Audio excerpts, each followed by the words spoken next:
So let's start with in-app purchases. First of all, I would like to say that users in general are more likely to pay for in-app purchases on a free app than to pay to download an app that costs money, which means that in general, in-app purchases can be and are more profitable than a paid app. This is mainly because users have already tried your app, so they know they like it and are willing to spend money on it to unlock certain features or get more consumables, and also because, in the case of games, people are competitive and want to gain an advantage or unlock new things and will pay for consumables. Now, there are a few different types of in-app purchases, but for this section, I will focus on the two most common ones, which are consumables and non-consumables. Like other in-app purchases can be, for example, subscriptions, which I will talk at the end of the section about. Now, consumables are items that you have to pay to download again every time you want them, and you can't get them back for free. Some examples are experience points, coins, or gold. Non-consumables, as you may have already deduced, are items that you buy one time and are usually able to transfer them between your devices.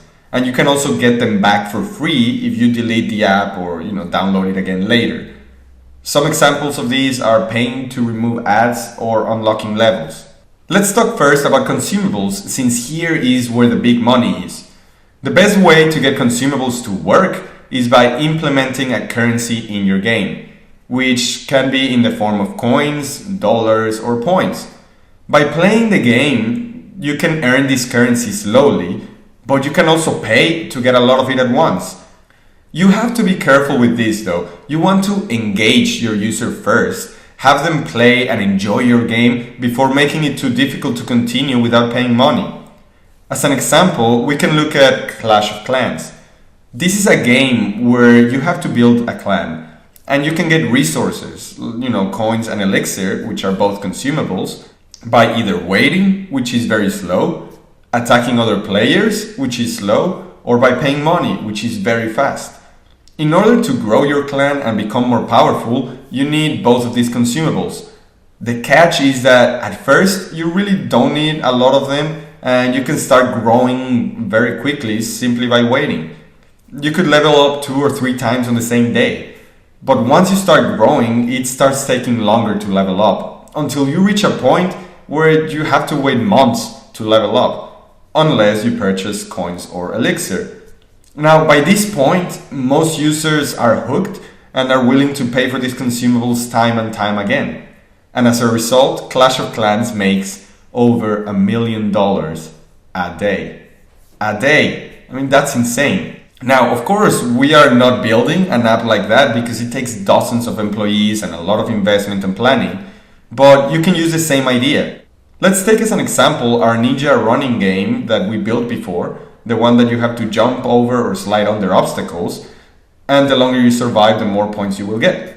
You can then have things you can unlock with coins like extra lives or powers, or different characters, backgrounds, obstacles, maybe even different music.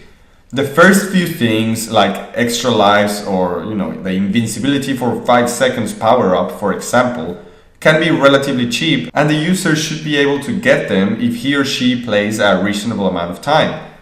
The rest would be medium to very expensive. Now, after the user starts buying the cheap ones with the coins he or she earned playing, the user is hooked.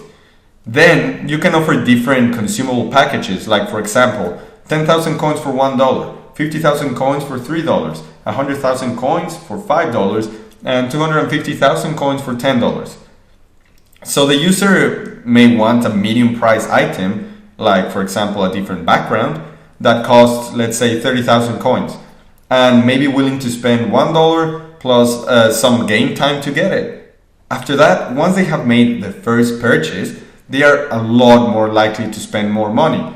So the expensive items could be around 200,000 to 400,000 coins. The key here is that you need to take the user step by step. First, they need to earn coins. Then they need to make the first purchase. Then they need to pay for the first consumable. And then they will spend more and more. Just remember, start easy and hook the user. Then go step by step. But keep in mind that the app must be simple so you can upload many quickly. So don't fall in the trap of making your game too complicated. It's just not worth it, or at least not at first when you're starting out.